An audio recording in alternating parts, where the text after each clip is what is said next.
Hello tout le monde, j'espère que vous allez bien. Je suis tellement excitée à l'idée de vous tourner cette vidéo.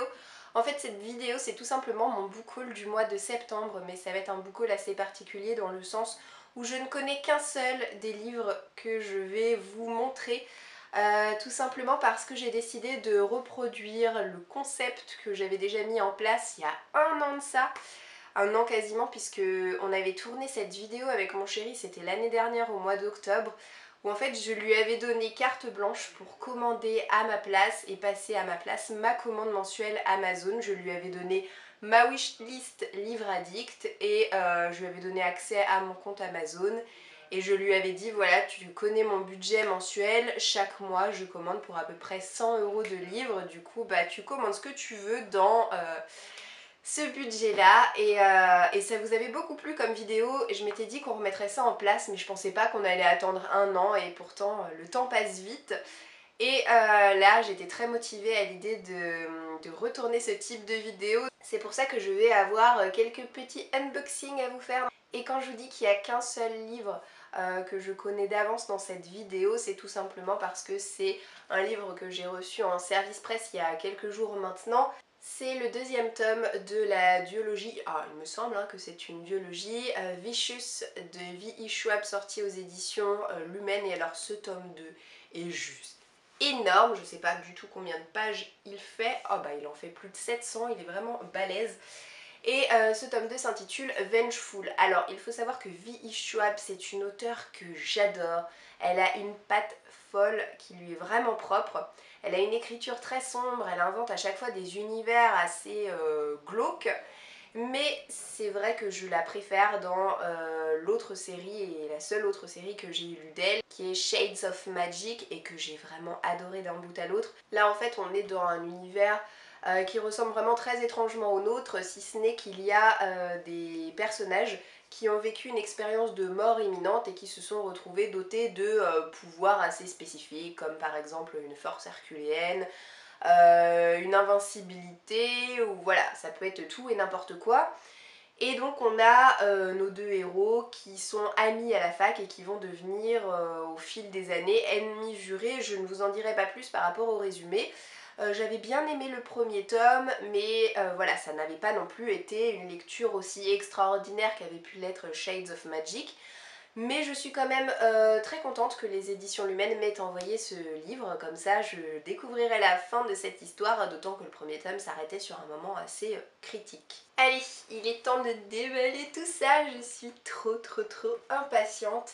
Alors, je sais pas pourquoi c'est arrivé en 3 colis différents, c'est parfois le cas quand il y a des romans en anglais, et c'est souvent le cas en tout cas quand ça vient de... j'ai envie d'appeler ça des usines, mais c'est pas des usines, de locaux Amazon situés à des endroits différents. Bref, on va commencer tout de suite donc avec celui-ci. Du coup, je vais poser les autres par terre parce que sinon, ça va être un peu lourd. Alors, évidemment, je vais garder la surprise jusqu'au bout. Je ne vais pas regarder d'avance ce qu'il y a à l'intérieur, s'il y a plusieurs choses. Oui, là, il y a deux choses. Et il y a 2 romans, 2 livres de poche en tout cas. Allez, les premiers. Tadam! D'accord, dans ce sens-là. Alors, ce livre, je l'ai mis récemment dans ma wishlist. C'est un livre d'Olivier Norek, ça va être mon tout premier roman de l'auteur. C'est un auteur de polar, de thriller, donc vous savez que c'est pas mon genre littéraire de prédilection. Mais vous savez également que je m'y intéresse de plus en plus depuis ma frénésie des Karine Guibel, où je suis tous en train de les lire ou presque. Et Olivier Norek, c'est un auteur français qui m'a donné très envie là récemment avec sa publication la plus récente, que j'ai pas mise dans ma wishlist parce que du coup il est sorti en grand format et que je ne sais pas, moi les thrillers j'ai du mal à les acheter en grand format, je préfère les acheter à petit prix en poche. Donc là c'est Entre deux mondes. Ouais voilà, c'est bien ce qui me semblait. Il a eu le prix Maison de la Presse, alors pas celui-ci mais son livre le plus récent qui s'appelle Surface. Je me disais bien qu'il avait eu un prix cette année. Alors évidemment, je me rappelle pas bien du résumé de cette histoire, je sais juste qu'il s'agit d'un one-shot et qu'on va suivre notre personnage principal qui vit à Damas il me semble, donc dans un pays en guerre. Il va tenter de mettre sa famille à l'abri en partant pour l'Europe. Je sais que c'est le point de départ de cette histoire, mais très sincèrement, je ne me rappelle de rien d'autre de cette histoire. Maintenant, si vous avez déjà lu cet auteur, si vous appréciez bien ses livres, ou même si vous ne les appréciez pas, et que vous avez peut-être lu celui-ci, n'hésitez pas à me laisser un petit commentaire pour m'en dire plus sur vos impressions de lecture, parce que très sincèrement, ça m'intéresse. Quoi qu'il en soit, je suis bien contente que ce livre ait rejoint ma palle, comme ça me permettra de découvrir un autre auteur que Karine Giebel. Et alors, l'autre livre de poche qu'il y a dans ce colis, tadam! Mais à chaque fois je fais ça et puis c'est à l'envers. Oh, je suis trop contente. Oh oui, c'est cool. C'est un livre d'Aurélie Valognes, donc c'est Au petit bonheur la chance. Alors Aurélie Valognes, j'ai lu simplement Mémé dans les orties, que j'ai plus dans ma bibliothèque parce que je l'ai prêté récemment. Mais oh là là là là, Aurélie Valognes, c'est tellement bon ces livres. Je suis tellement pressée d'ailleurs de lire le suivant qui est déjà dans ma palle et qui m'attend bien sagement. C'est des récits feel good, c'est des récits très humoristiques, on se sent bien à l'intérieur. Elle invente toujours des personnages assez forts, assez décalés au niveau de la personnalité, et c'est un petit bonheur à savourer. Et alors là, avec la période un peu automnale comme ça, à lire le soir en rentrant du boulot pour se décontracter, franchement il n'y a pas mieux. Et pour tout vous dire, je m'y vois déjà là, la maison qu'on est en train d'acheter, il y a une cheminée, je me vois trop lire comme ça, bien emmitouflée dans mon plaid devant le feu. Oh, ce sera génial. Alors, de quoi parle ce livre? Parce que du coup, j'ai pas forcément les résumés en tête non plus, puisque vous l'aurez bien compris, cette vidéo n'est pas préparée à l'avance, puisque je découvre les bouquins en même temps que vous, donc j'ai pas forcément lu les résumés juste avant de tourner. Ah oui, c'est ça. Donc en fait, la particularité de ce roman, c'est qu'il n'est pas forcément contemporain comme ça peut l'être de ces autres livres où ça se passe à peu près à l'année à laquelle nous on vit. Là, c'est en 1968 qu'il débute. Donc on a un petit garçon qui s'appelle Jean, qui a 6 ans et qui est confié à sa grand-mère. Au départ il pense que c'est pour l'été, mais en fait rapidement il va se rendre compte que non, sa grand-mère va devoir s'occuper de lui pour toujours. Donc on va apprivoiser en fait ces deux personnages qui sont très différents et qui ont surtout un écart d'âge assez monumental. On a d'un côté la mémé Lucette qui a l'air pas commode mais qui cache un cœur tendre, et le petit Jean qui est un petit garçon qui ressemble à tant d'autres, qui est un vrai tourbillon de vie, un vrai tourbillon de fraîcheur, assez turbulent mais mignon tout plein. Ça doit être un récit, encore une fois, extrêmement tendre et mignon. Alors, il y avait un deuxième petit colis comme ça. Vu le format, c'est possible que ce soit une bande dessinée, ou si c'est pas une BD, c'est un hardback en tout cas, parce que le livre est très solide. Qu'est-ce qu'on a à l'intérieur? Ah non, en fait, il est plus souple que ce que j'aurais imaginé en le touchant comme ça à travers le carton. Ah, il y a un rabat, c'est pour ça. C'est un rabat? Non, c'est pas un rabat. La couverture est bizarre. Qu'est-ce que c'est que ce livre? Ah bah c'est un livre en anglais. Super, génial, parce que franchement mon chéri me l'aurait pas offert. Je sais vraiment pas quand est-ce que j'aurais réussi à me motiver à le sortir de... Pardon, je suis encore un peu malade. À le sortir de ma petite wishlist, voilà. D'autant que ce livre, ça fait plusieurs mois maintenant qu'il est dans ma pile à lire. Ce livre, c'est Fairy Burn, c'est de Claire Legrand.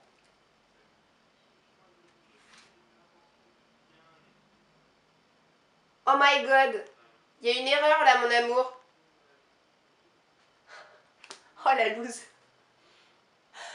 Il me l'a pris en espagnol. Mon amour, tu peux venir? Tu peux venir? C'est pas moi qui l'ai sélectionné en espagnol dans ma wishlist, quoi, je veux dire. Je me rappellerai quand même. Je sais que tu sais que je parle bien espagnol. Mais tu m'as pris un livre en espagnol, mon amour. Ah bah voilà, c'est là la fameuse erreur. Je regarde dans ma wishlist s'il était en espagnol ou en anglais, mais je pense pas avoir mis un livre en espagnol dans ma wishlist quand même. Non, je pense pas. Ah bah c'est très con parce qu'on peut pas les retourner comme ça. Enfin on peut les retourner, mais les frais de port sont à notre charge, et autant te dire que pour un livre qui a pas dû coûter bien cher en langue étrangère. Voilà. J'espère que j'aurai pas d'autres... Pour le moment j'ai ouvert les deux. Ouais, j'ai ouvert les 2 livres de poche, je suis contente. C'est bien. Mais bon bah là, je sais pas ta mère de lit, mon ami. Donc qu'est-ce que je vais faire de ce livre? J'essaie de pas me spoiler. J'essaie de pas découper des livres au passage.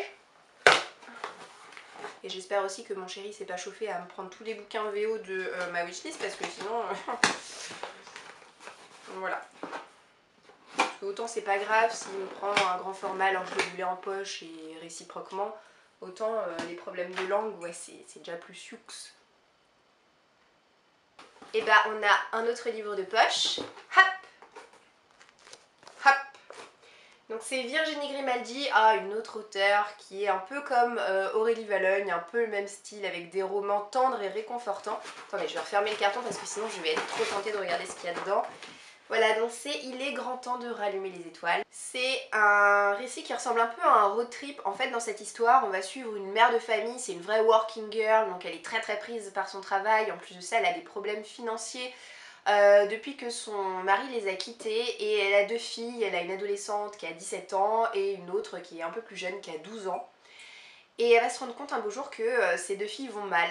Dès lors, elle va tout laisser en plan, son travail, les problèmes de sous, tout ça, pour se consacrer pleinement à sa famille, à ses enfants.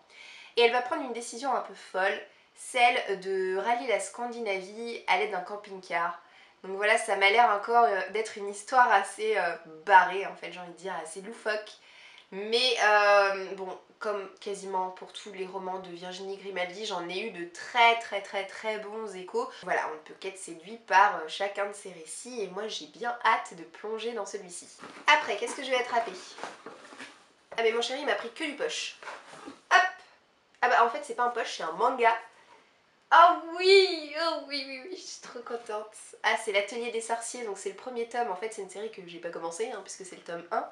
Mais ça faisait un moment que je la voyais tourner sur Booktube, sur les blogs, etc. Et les dessins me faisaient mais tellement envie. Oh là là, c'est génial. Donc c'est sorti aux éditions Pika. C'est tout ce que j'aime au niveau de l'histoire, tout ce qui est sorcellerie, magie, etc. Oh, les dessins sont superbes. Je vais vous montrer ça.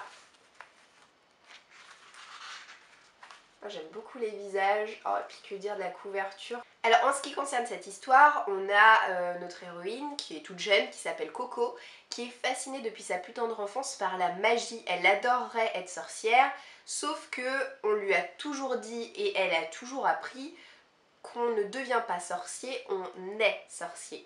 Et un jour, elle va observer un sorcier en train de jeter un sort et c'est comme ça qu'elle va se dire « Ah oui, en fait ça peut fonctionner comme ça, si je fais ci et si je fais ça, moi aussi je serais capable de lancer un sort. » Donc elle va l'imiter, elle va imiter tout ce qu'elle a vu faire chez le sorcier et elle va lancer un sort, sauf que rien ne va se passer comme prévu.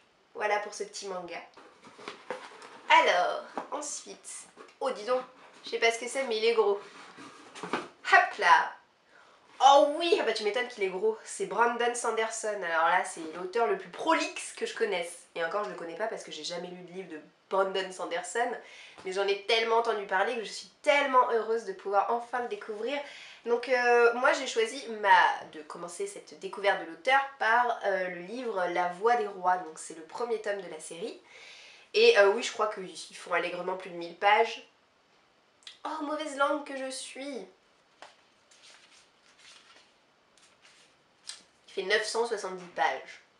Très honnêtement, je vais même pas m'embêter à vous le résumer parce que je serais bien en peine de le faire. Mais en tout cas, l'auteur est connu pour à chaque fois inventer des univers de fantasy extrêmement riches, complexes. C'est souvent des histoires qui tournent, je crois, autour de thématiques guerrières, militaires, magiques, etc. Alors je sais pas du tout si c'est l'une de ses meilleures séries ou quoi, de toute façon j'ai l'impression que toutes ces séries marchent mais du feu de Dieu. En tout cas c'est celle qui me tentait le plus. Alors c'est sûr que c'est écrit assez petit, faut se motiver parce que c'est un gros bouquin, on se dit bien que faut aller assez vite si on veut le lire en l'espace d'une semaine, mais je pense que c'est aussi le genre de livre que quand t'es dedans, t'as du mal à le lâcher ou à faire autre chose parce que c'est très prenant comme histoire, j'en suis assez sûre en tout cas. Mais je suis très contente parce que là aussi c'est un livre qui était dans ma wishlist depuis très longtemps, depuis plusieurs mois, voire presque, ouais, au moins un an je dirais. Et je sais pas, j'osais pas sauter le pas, donc merci à mon chéri de l'avoir fait à ma place. Alors... Ah, on a un grand format là. J'arrive même pas à le sortir du carton. qu'est-ce que c'est? Qu'est-ce que c'est? Qu'est-ce que c'est? Qu'est-ce que c'est? Tadam! C'est quoi? Oui! Ah bah c'est super! J'ai lu très récemment le tome 2 que vous aviez placé dans ma pile à lire estivale et je vous avais dit que j'étais assez, pas déçue, mais perplexe par rapport à la lecture de ce tome 2 que je trouvais être très très différent du premier tome. Et du coup je me demandais un peu ce qu'allait pouvoir donner le tome 3. Bah le tome 3, le voilà, je l'avais pas encore en ma possession, maintenant c'est chose faite. Reste à voir quand est-ce que je le lirai, mais je suis très contente de pouvoir l'avoir parce que j'avais quand même adoré le premier tome. J'avais eu un coup de cœur pour le premier tome. Et même si ça n'a pas été le cas pour le deuxième restait quand même tout à fait digne d'intérêt. Alors le dernier livre que mon chéri m'a choisi dans ma wishlist, c'est celui-ci. Oh oui, trop bien, c'est un livre qui est sorti récemment en plus. C'est la dernière publication de l'auteure française Marie Vareille, c'est La vie rêvée des chaussettes orphelines qui est sortie aux éditions de Charleston. Et je suis contente parce qu'il l'a pris dans la couverture que j'aime bien. Je crois que les éditions de Charleston ont récemment changé la couverture et je la trouve vraiment pas terrible. Celle-ci est vraiment très évocatrice du contenu du roman. Marie Vareille, je la connais dans son autre série qui est Elia la passeuse d'âme. C'est une série de fantasy, mais c'est avant tout Marie Vareille, une auteure de contemporain, de romances contemporaines, de romans feel good, donc voilà, très différent de la fantasy. Et je suis contente, vu que je l'adore dans Elia la passeuse d'âme, de pouvoir la découvrir dans un tout autre registre. Donc notre héroïne, elle s'appelle Alice, elle est américaine, elle va débarquer à Paris dans l'objectif de redémarrer sa vie de zéro, de prendre un tout autre départ et surtout de se trouver un job. Et alors elle va trouver un boulot dans une petite start-up qui est dirigée par un PDG fantasque dont le projet se révèle pour le moins étonnant. Il veut réunir les chaussettes dépareillées de par le monde. Quand j'ai lu ça dans le résumé de l'histoire, je me suis dit, ce livre, il me le faut, je veux le lire. Je veux dire, non mais d'où tu as une idée aussi barrée que ça quoi, c'est juste génial. Au-delà de l'aspect un petit peu barré de l'histoire, j'ai cru comprendre que c'est un livre qui évoque des problématiques bien plus profondes, des problématiques sociales j'entends. Et je suis vraiment très curieuse de découvrir ce qu'il en est et j'ai vraiment hâte de le lire. Ça y est, mon book haul du mois de septembre est terminé, j'espère que vous aurez apprécié cette vidéo. Mis à part le petit couac de Furyburn, et je vais essayer de voir ce que je peux faire, si je peux le retourner ou pas. En tout cas, en occultant ce livre, le reste c'est du tout bon et je suis super contente du choix des choix, même au pluriel, qu'a fait mon chéri pour moi. Voilà, donc j'espère que vous aurez passé un bon moment en regardant cette vidéo. Moi, je vous souhaite de passer une très bonne journée et je vous dis à bientôt dans une prochaine vidéo. Ciao ciao!